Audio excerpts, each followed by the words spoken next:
Okay, so in the previous parts, we were trying to find Cartesian equations, but that was when they were either logarithms or polynomials, and usually the best thing to do was to make t the subject and to substitute in.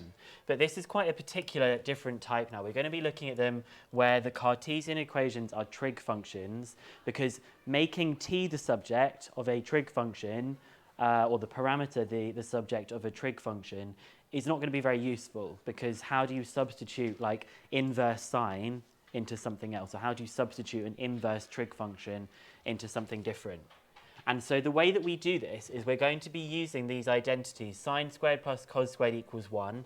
There are some other identities that you haven't come across yet, and I won't ask you to do these ones for homework, but I may do a couple of demos in class so that you can look back on this video in the future. So there's another identity, 1 plus tan squared equals sec squared. I think you've just started looking at sec with Mr. Udin's lesson, but I won't be doing any homework on that kind of stuff for you just yet. So we try and use identities to combine them rather than making one of the things the subject. So here I have got that a curve has parametric equations, x equals sine t plus 2 and y equals cos t minus 3, and it says that t can be any number at all. T is allowed to be any number in the real numbers, positive, negative, 0, all of it. Want to find a Cartesian equation. Now the trick when you have something with sine t and cos t is we are going to use the identity that sine squared t plus cos squared t is equal to 1. That is going to be the trick that we need to use here. So I'm going to rearrange this first equation, and it will tell me that sine t is equal to x minus 2. And from this second equation, that cos t is y plus 3. And now I'm going to substitute these things into here, so that I have x minus 2 squared plus y plus 3 squared is equal to 1. And this is a Cartesian equation. Why is this one Cartesian? It's just got x and y. Tell me more about this. It's a circle. Tell me more. Center 2 minus 3. Radius 1. So I'm going to sketch it. 2 minus 3, radius 1. Like this. Because the radius is 1, that would be 1. And that would be 3. That would be minus 2. And that would be minus 4. So that's interesting. We can write the equation of a circle in parametric form, where you can do some more interesting maths with this. Okay, that's why we use parametric form, because trying to do differentiation on this isn't very easy, and what you will find is doing differentiation on this is actually easy. Now I want to talk a bit about this t value here. Okay, I'm not going to go into a ton of details about this, but those of you who are aiming for A and A star, you want to think about what these values actually mean. So if t can be any real value, what could sine t be? What's the range of things you can have for sine? What is sine allowed to be? Between minus 1 and 1. So the smallest thing that x can be, if sine is between minus 1 and 1, what's the smallest thing x can be? 1. Is 1. And the biggest thing? 3. Look, 1 and 3.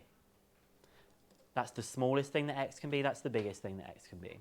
What about this one? The smallest thing that cos can be is minus 1. So y, the smallest thing it can be, is minus 4.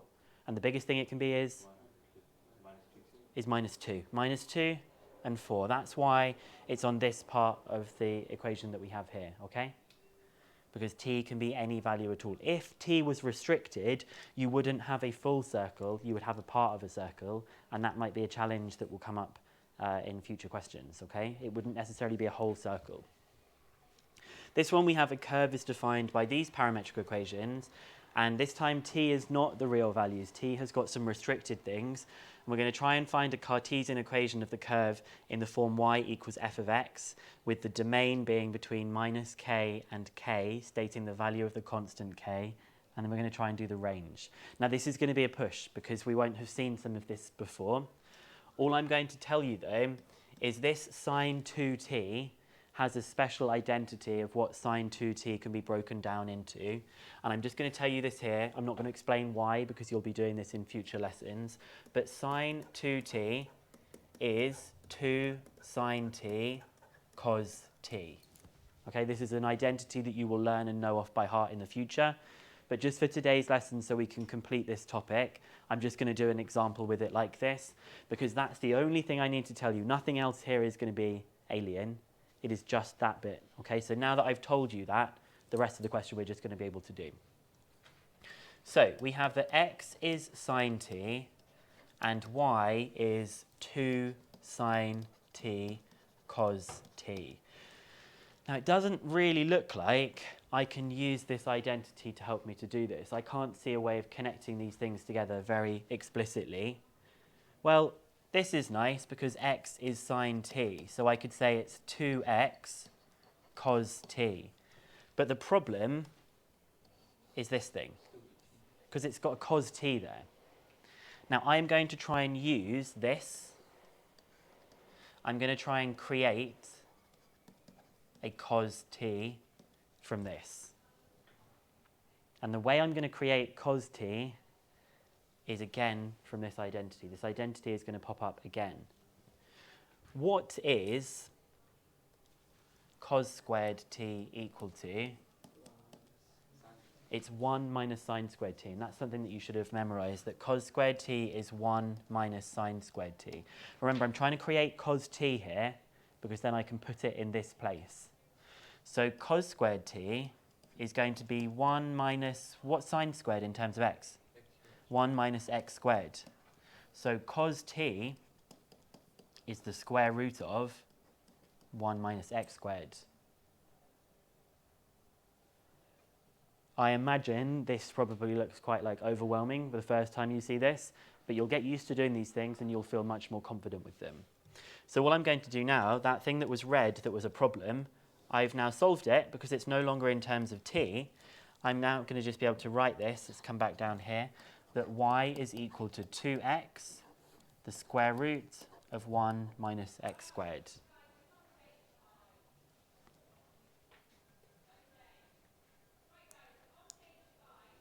Okay? So if you ever have something that's to do with sine and you want it to be to do with cos, you can use this identity. And if you have something to do with cos and you want it to be to do with sine, you can use sine squared equals 1 minus cos squared. But we've still got to do the domain and the range. So I'm going to have a look at this information and I'm going to try and see how this is going to influence this. So the sine graph, it goes between minus pi over 2 and pi over 2. Let's just have a quick look at the sine graph for a second. But I only want it to be between minus pi over 2 and pi over 2. That's minus 90 and 90. So 90 is when it gets to the top of that first bump, isn't it? And minus 90 would be when it gets to the bottom of that bump over there. The rest of this graph isn't going to be used. So what possible values of sine? Yeah, I can only, the range for this is minus 1 and 1. So the things I can get for x are between minus 1 and 1, which means that the things I can get for x are between minus 1 and 1. So the domain will be that x is in between minus 1 and 1. It's about testing your knowledge now of the trig functions and how they behave. And then we're going to, for part B, write down the range of this graph. So I haven't had to do any sketching here. I'm just trying to look at the information they've given to me and think about how it behaves. So we've now got the sine of 2t between minus pi over 2 and pi over 2. So there's a couple of ways to think about it. You could either draw the graph of sine 2t between pi over 2 and minus pi over 2, between 90 and minus 90. I think that's probably going to be the best way to do this. What does the sine graph look like if it's a sine of 2t? What transformation is that? It's the x values are halved, so it's a compression inwards, okay? So previously we only had this bit, so now we're actually going to have all of that bit in that section, and we're going to have all of that bit in that section. But it's the same, because the same values that you can get here are still between 1 and minus 1. So the range for this particular function is going to be the same thing, that the range for this function f of x is between 1 and minus 1. And I will plot this graph for you because this is a very abstract topic so far. And it's all about thinking, how do functions behave? Okay, which one am I doing? So it's sine t and sine 2t.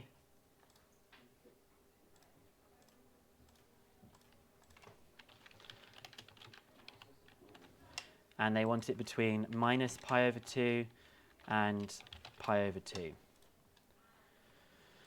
So you can see that the domain is between minus 1 and 1, and the range is between minus 1 and 1. And it's this weird kind of graph.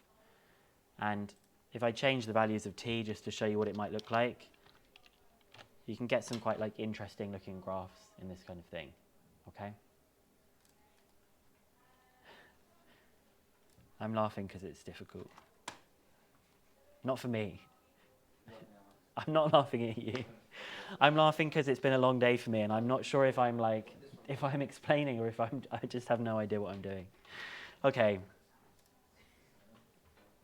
We are not going to do this example right now, I don't think, because this is going to use a super tricky. Let me see.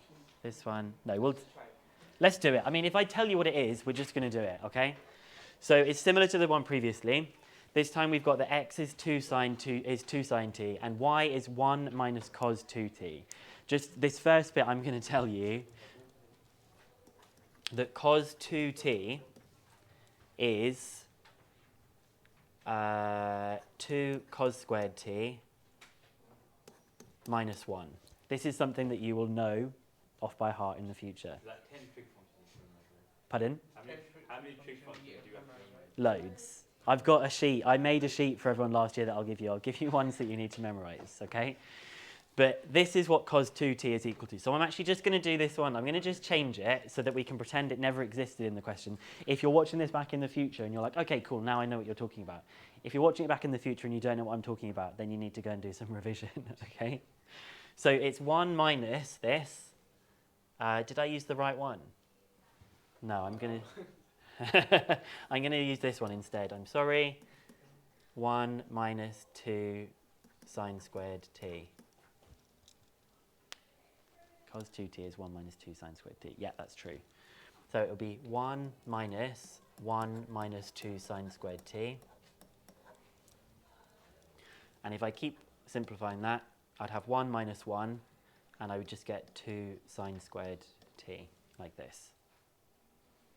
That is not something that you need to know how to do now, but it is something that you would know how to do later, that you're going to replace cos 2t with this different identity.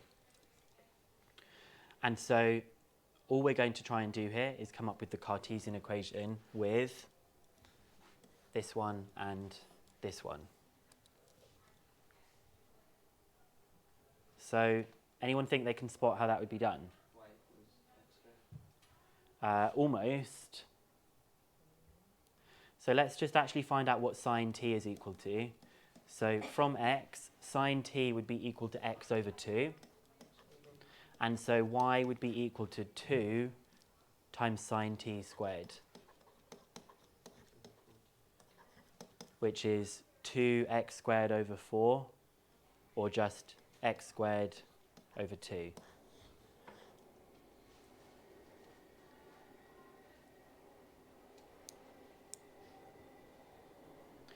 And then this bit where it says stating the value of the constant k, we're trying to say what is the domain from this, given that t is in between minus pi over 2 and pi over 2. So it's the same as the previous page, but it's changed a little bit. It's times by 2. So on the previous page it was between minus 1 and 1, but because of the 2 outside the front here, it's going to be between minus 2 and 2. So k is 2.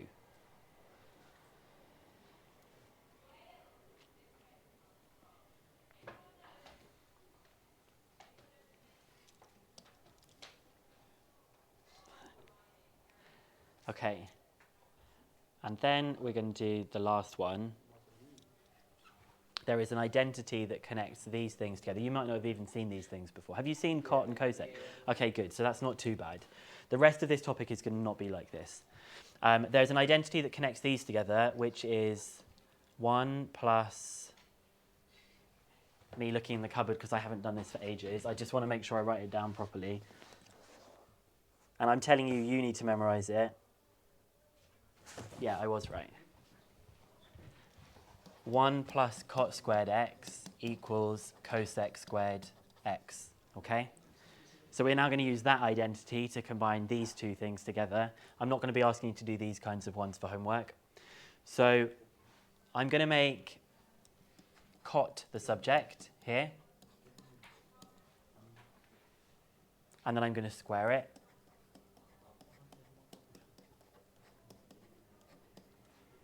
And I'm going to make cosec squared t the subject here.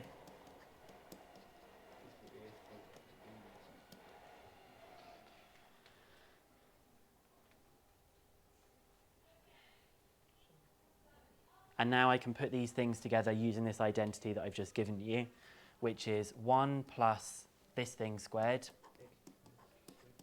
equals this thing.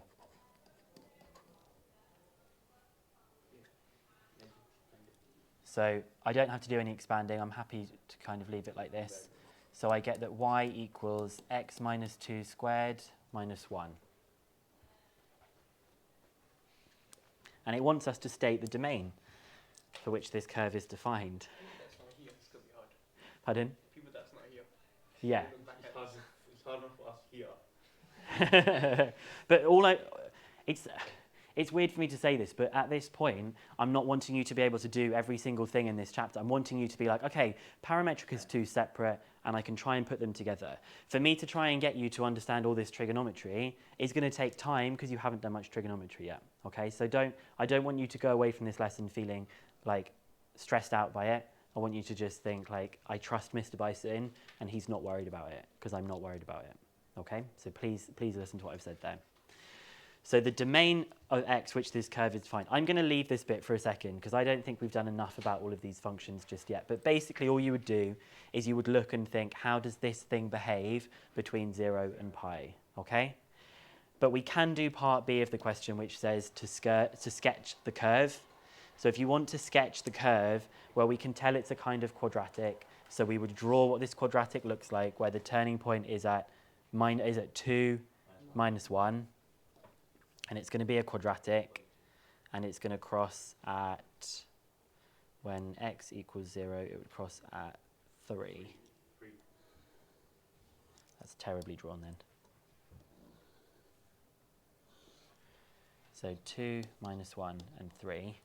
But it may be restricted according to the domain. I think we're probably going to finish it up there.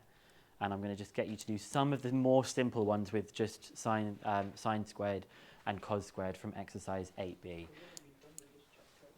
But cot of pi between 0 and pi. I'm just going to graph that for a second so I can actually work out what the answer is.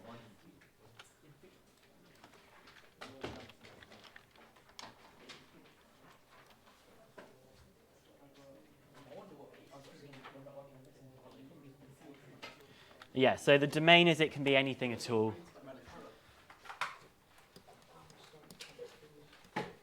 So that's the right kind of sketch. So I'm going to get you to do some questions from exercise 8b. This one is an exam question that we'll just leave because we haven't done enough of this trig stuff. And I will just put it on show my homework, okay?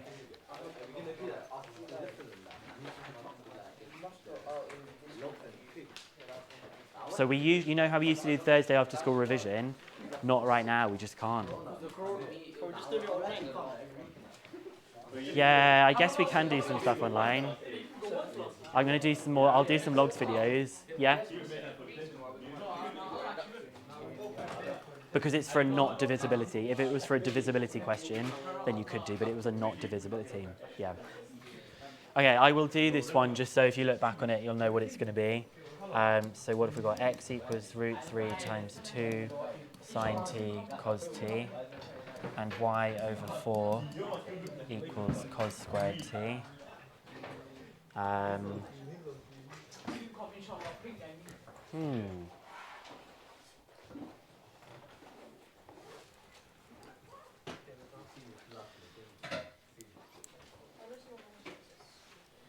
we know that sine t is the square root of 1 minus cos squared t. So sine t is the square root of 1 minus y over 4. And we know that the square root of y over 4 is cos t. So x is 2 root 3 root 1 minus y over 4 multiplied by root y over 4. So x is 2 root 3 1 minus y over 4 y over 4. Okay, that is a Cartesian equation. I don't think that's the best way of doing it, but I've had a long day and I'm tired, so we're going to stop the video there and I'll try and do it better next time.